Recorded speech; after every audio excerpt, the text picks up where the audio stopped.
મેહુલ બોગરાને લઈને સૌથી મોટા સમાચાર આપણને મળી રહ્યા છે। શું મેહુલ બોગરા સારું કામ કરી રહ્યા છે? શું મેહુલ બોગરા ખરાબ કામ કરી રહ્યા છે? શું મેહુલ બોગરા સમાજ માટે સારું કામ કરી રહ્યા છે? શું મેહુલ બોગરા જનતાઓ માટે સારું કામ કરી રહ્યા છે? નમસ્કાર મિત્રો, વિડીયોમાં તમારું સ્વાગત છે ફરી અમારા એક નવા વિડીયોમાં। મિત્રો, વિડીયોને છેલ્લે સુધી જોજો। આ વિડીયોની અંદર તમને ઘણું બધું શીખવા મળશે અને ઘણું બધું જાણવા પણ મળશે અને એન્ડ સુધી જોજો અને ચેનલ પર નવા હો તો ચેનલને સબસ્ક્રાઇબ કરીને જજો, કેમ કે તમને ગુજરાતના અને ભારતના સૌથી મોટા સમાચાર આ ચેનલ પર તમને લગાતાર બતાવી રહ્યો છે। તો મિત્રો, જેમ કે આવી છે કે તમને બધા લોકોને ખબર જ છે કે તમે વિડીયો જોયા જ હશે કે મેહુલ બોગરા સાથે શું ઘટના બની હતી અને એકવાર આપણે ડિટેલમાં જાણી લઈએ કે મેહુલ બોગરા છે કોણ અને કેવી રીતના આટલું લોકો સપોર્ટ કરી રહ્યા છે, શું છે સમગ્ર મામલો। એક બાજુ જોવા જઈએ તો ડેડિયાપાડાના ધારાસભ્ય ચેતરભાઈ વસાવાના સમર્થનમાં વાત સાંભળતા લાખો લોકો ઉઠી આવે છે, લાખો લોકો ઉમટી પડે છે, ટોળાઓ ભેગા થઈ જાય છે। એવી જ રીતે એક ગુજરાતના એક હીરો જાણીતા એવા મેહુલભાઈ બોગરા એક એડવોકેટ વકીલ છે। મેહુલભાઈ બોગરા એક એડવોકેટ વકીલ છે, સમાજ અને લોકો જનતાઓ માટે ખૂબ સારું કામ કરી રહ્યા છે। લોકો સુરતની અંદર હાહાર મચાવી દીધો છે।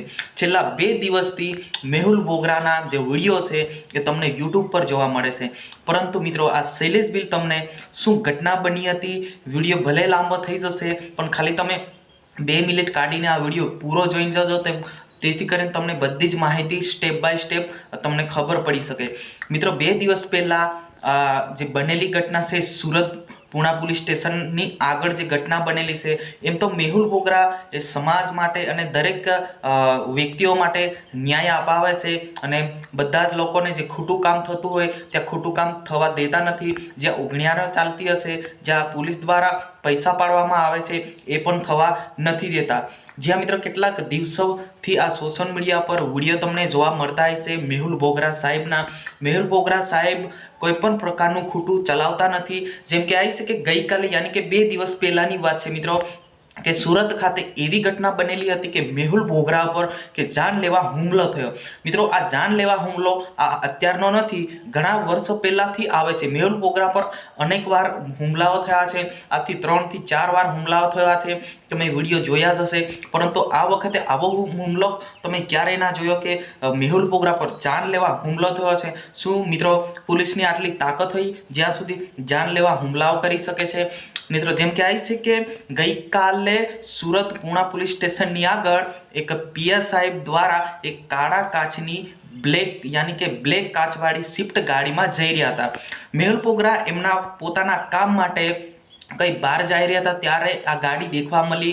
મેહુલ બોગરા કોઈ પણ પ્રકારનું ખોટું ચલાવતા નથી, તો ગાડી આગળ ઊભા રહ્યા અને એમને ગાડીની બહાર નીકળવાનું કહ્યું, તો જે આ સ્વિફ્ટ ગાડીમાં જે બેઠા હતા, જે પીએસ સાહેબ હતા, એ બહાર નીકળ્યા પછી ડાયરેક્ટ આવીને મેહુલ બોગરા પર હુમલો કરવાની કોશિશ કરી, ધમકી આપવાની કોશિશ કરી અને એમને મારવાની કોશિશ કરી અને આજુબાજુ ઘણા લોકો પોલીસવાળા હતા એ પણ કંઈ ના કર્યા। ઘણા લોકોને હેલ્પલાઇનમાં કે ઘણી બધી ફોન કરી તો એમનો ફોનનો રિસીવ કોઈ કર્યો જ ના। એનો મતલબ એ કે મેહુલ બોગરાને મારવાની ધમકી એવું બી કહી રહ્યા છે કે મેહુલ બોગરાને જો મારવાની જે ધમકી છે એ પહેલાંથી જ પ્લાન બનાવીને આવ્યા હતા।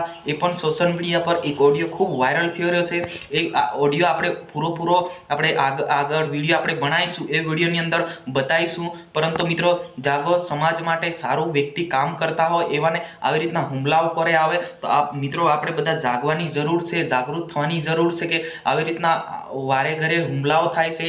એડવોકેટ જે એક વકીલ છે, મેહુલ બોગરા એક વકીલ છે, એમના પર આવી રીતના હુમલાઓ કરવામાં આવતા હોય તો આમ સામાન્ય જનતાઓ સાથે શું વર્તન કરતા હશે મિત્રો, તમે જ ખાલી વિચારો અને કોમેન્ટ બોક્સમાં જરૂર લખજો મિત્રો કે તમે વિડીયો ક્યાંથી જોયો, તો તમે કેવા વ્યક્તિને સપોર્ટ કરી રહ્યા છે અને જે મેહુલ બોગરા પર જે હુમલો થયેલ છે એમને શું સજા મળવી જોઈએ એ કોમેન્ટ બોક્સમાં અવશ્ય લખજો। અને હજુ સુધી અમારી ચેનલને સબસ્ક્રાઇબ ના કરી તો સબસ્ક્રાઇબ કરીને જજો। આ વિડીયોની અંદર બસ આટલું જ। જાણકારી કેવી લાગી? જય હિન્દ, જય ભારત।